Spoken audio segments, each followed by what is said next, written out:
Donald Trump kembali memenangkan kursi presiden di pemilu Amerika Serikat. Apa saja kontroversi dan prestasi politikus tersohor ini? Bagaimana nasib Indonesia hingga Palestina jika ia kembali memimpin Gedung Putih? Selengkapnya kita bahas.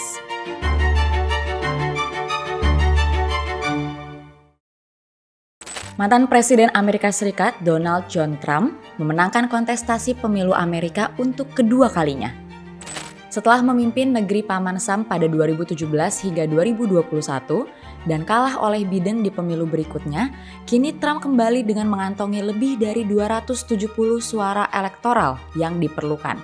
Kemenangan ini ditentukan oleh perolehan suara di negara bagian kunci seperti Wisconsin dan Pennsylvania. Sementara rivalnya Kamala Harris hanya memperoleh 226 suara. Pada Rabu 6 November dini hari waktu setempat, Trump langsung menyampaikan pidato kemenangannya di Palm Beach County Convention Center, Florida. Didampingi sang istri, anak-anak, dan tim kampanyenya, pria berusia 78 tahun itu berjanji akan menyembuhkan Amerika dan memperbaiki permasalahan negara tersebut. Bagi Trump, ini adalah momen comeback yang luar biasa setelah 4 tahun jauh dari Gedung Putih. Selain itu, Partai Republik juga mengamankan kembali kendali Senat, memperkuat posisinya di pemerintahan. Namun perjalanan politik Trump tak lepas dari kontroversi. Dia adalah mantan presiden pertama dalam sejarah Amerika Serikat yang dihukum atas tindak pidana berat dengan 34 dakwaan, termasuk pemalsuan catatan bisnis yang terkait pembayaran uang tutup mulut pada bintang porno Stormy Daniels. September 2023 lalu, Trump bahkan menyampaikan janji yang cukup provokatif. Jika terpilih lagi, ia bilang akan menempatkan ribuan tentara di perbatasan Meksiko dan memperbarui larangan masuk bagi warga dari negara-negara muslim tertentu, seperti yang pernah diterapkannya pada 2017 hingga 2021. Selain itu, di tengah pandemi COVID-19 pada 2020, Trump dicap sebagai penyebar disinformasi terbesar terkait virus tersebut. Trump dengan tegas mengeklaim bahwa COVID-19 berasal dari laboratorium di Cina tanpa bukti yang kuat.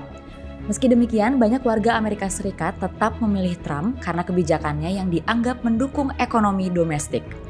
Selama kampanye, Trump kembali menekankan rencana ekonominya yang berfokus pada kesejahteraan rakyat Amerika, seperti menjaga lapangan kerja dan menekan inflasi.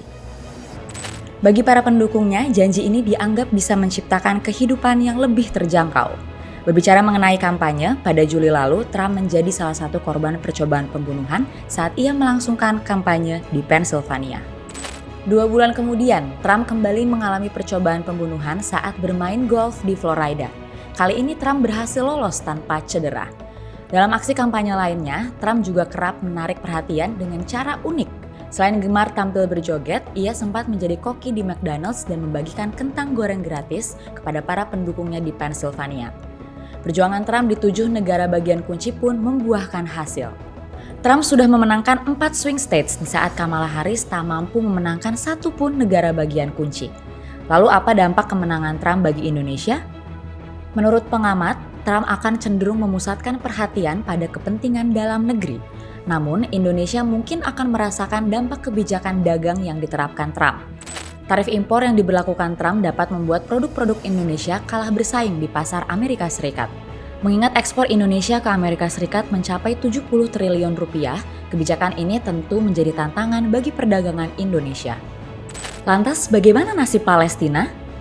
Dalam debat September lalu, Trump mengklaim bahwa jika dirinya menjadi presiden, serangan Hamas pada 7 Oktober dan invasi Rusia ke Ukraina tidak akan terjadi. Pernyataan ini sejalan dengan pandangannya saat menjabat pada 2017 hingga 2021 ketika tidak ada konflik besar antar negara. Meski demikian, para pengamat meyakini bahwa di bawah kepemimpinan Trump, dukungan Amerika Serikat untuk Israel akan semakin kuat yang bisa memperkecil peluang Palestina untuk merdeka. Namun menariknya, di hari pemilihan, Trump justru mengunggah pesan di X yang menyatakan bahwa dia tengah membangun koalisi dengan pemilih Arab dan Muslim di Michigan. Ia menuding Kamala dan kabinetnya sebagai pencetus perang di Timur Tengah dan akan membunuh jutaan Muslim serta memicu Perang Dunia Ketiga. Apakah kemenangan Trump kali ini akan membawa babak baru bagi Amerika dan dunia? Kumparan bicara fakta lewat berita.